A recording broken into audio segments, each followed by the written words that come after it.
Hello, everyone, and welcome to Wonder and Awe, the effects of biophilic design on learner well-being.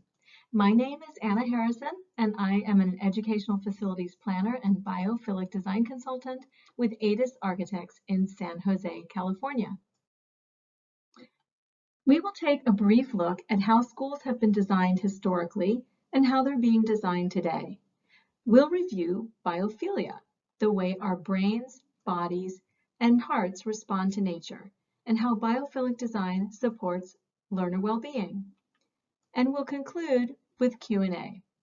I believe that the physical indoor and outdoor spaces of schools need to be designed with the cognitive, physical, and socio-emotional well-being of children in mind.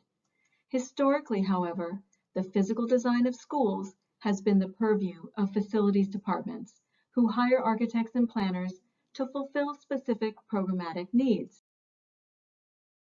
such as how many classrooms are needed to house a certain number of children at a certain number of square feet per child, fire and life safety and code compliance, and maintenance. It used to be typical that the design team would never actually talk to a teacher, a parent, or a child during the design process. Thankfully, this is changing. It is now more common that school planning and design includes participation from every stakeholder group, like this design thinking workshop we facilitated for the Newark Unified School District. And we now typically include students in the design of their campuses, like in this charrette for the Newark Middle School. Here you see multidisciplinary teams made up of administrators, students, teachers, and parents all working together. The cultivation of empathy is at the heart of our stakeholder engagement strategy. Full presence to what's alive in the other person. We believe to design for well-being, we must become experts at empathy and use stakeholder engagement to develop a shared vision. With empathy, the Brownell Middle School will be transformed from their current campus, designed around numbers, safety, and maintenance, exclusive of teacher-student or parent input, to this, a collection of small learning communities clustered around a verdant central quad. This design concept meets the programmatic requirements, the numbers, safety, and maintenance, while also caring for the cognitive, physical, and socio-emotional well-being of children. During our workshops, we take care to evoke our innate connection to nature because we find it is an effective tool to create the environment for empathy required for meaningful collaboration and consensus building.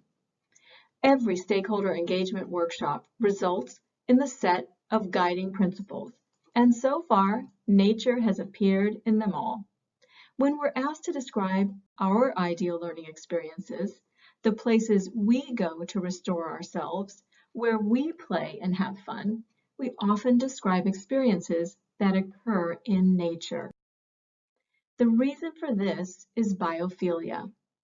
The term biophilia was first used by Erich Fromm in 1964, and in 1984, Edward O. Wilson wrote the book Biophilia, describing the biophilia hypothesis, our innate human affinity for nature and natural systems.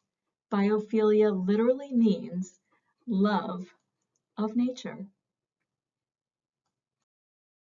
Can you feel the love? This little tree hugger is demonstrating biophilia. To create nature-inspired physical environments, we turn to the 14 patterns of biophilic design by Terrapin Bright Green, a company dedicated to connecting us with nature. The nature in the space patterns are the nature we can see, taste, touch, feel, and smell. The natural analogs are what we use when we can't get the real thing. And the nature of the space patterns speak to our need for safety and security, excitement and exploration. Studies collected by Terrapin Bright Green demonstrate how biophilic design reduces stress, improves cognitive performance, and positively impacts emotion and mood. In the white paper, 14 Patterns of Biophilic Design, is this chart, collection of the scientific studies supporting the biophilic design patterns. We'll briefly review the patterns. The nature in the space patterns are the direct experience of nature. They represent life. Seeing, touching, smelling, tasting, fruits and vegetables nearby let us know that there will be food to eat. These are the first two patterns. The third pattern is found in listening to birdsong and watching clouds move across the sky. It's what environmental psychologists Rachel and Stephen Kaplan call soft fascination, which replenishes our capacity for paying attention and evokes a positive sense of well-being. A fresh breeze on our skin means fresh air to breathe. The presence of fresh water means we can drink.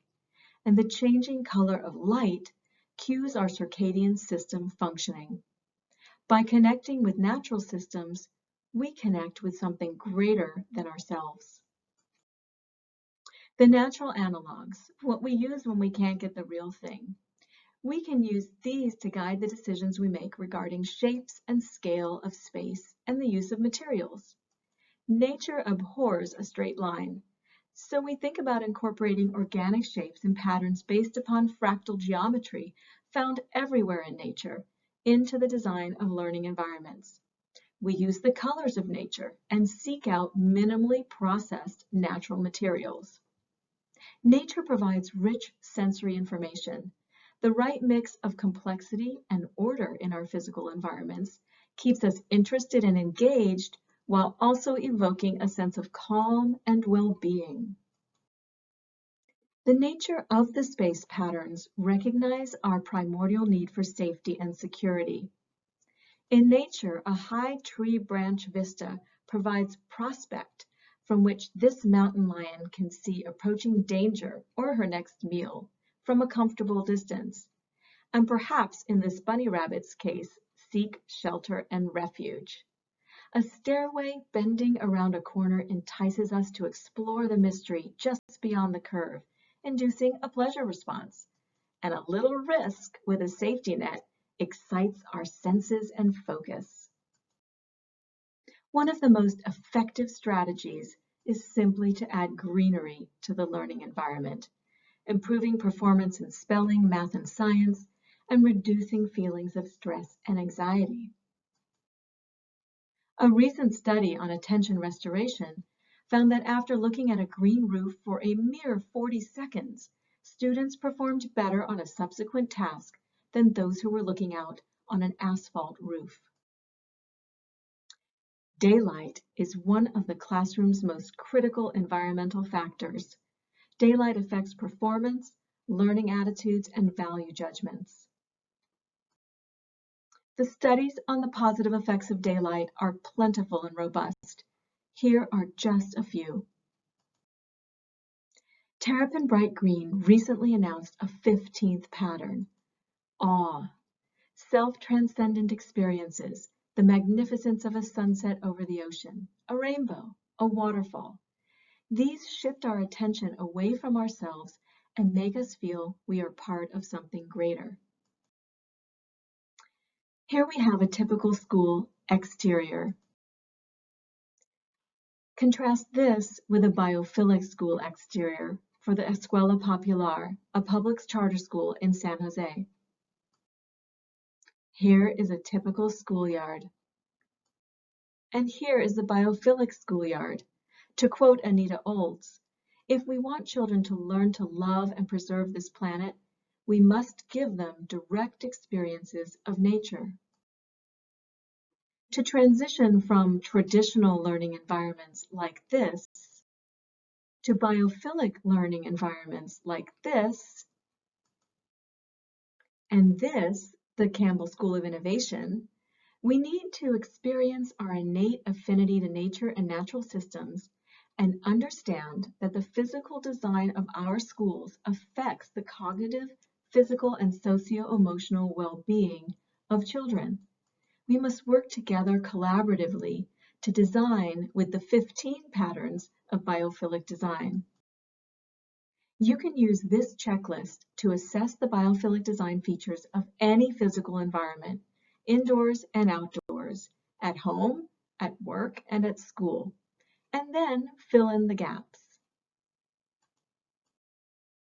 To kick off our Q&A session, please take a moment to consider these 3 questions. What did you learn? What did you feel? And what will you do next? Thank you for your kind attention. I hope you've enjoyed this presentation. Please do not hesitate to reach out to me via email or LinkedIn, and I look forward to continuing our conversation. What questions do you have?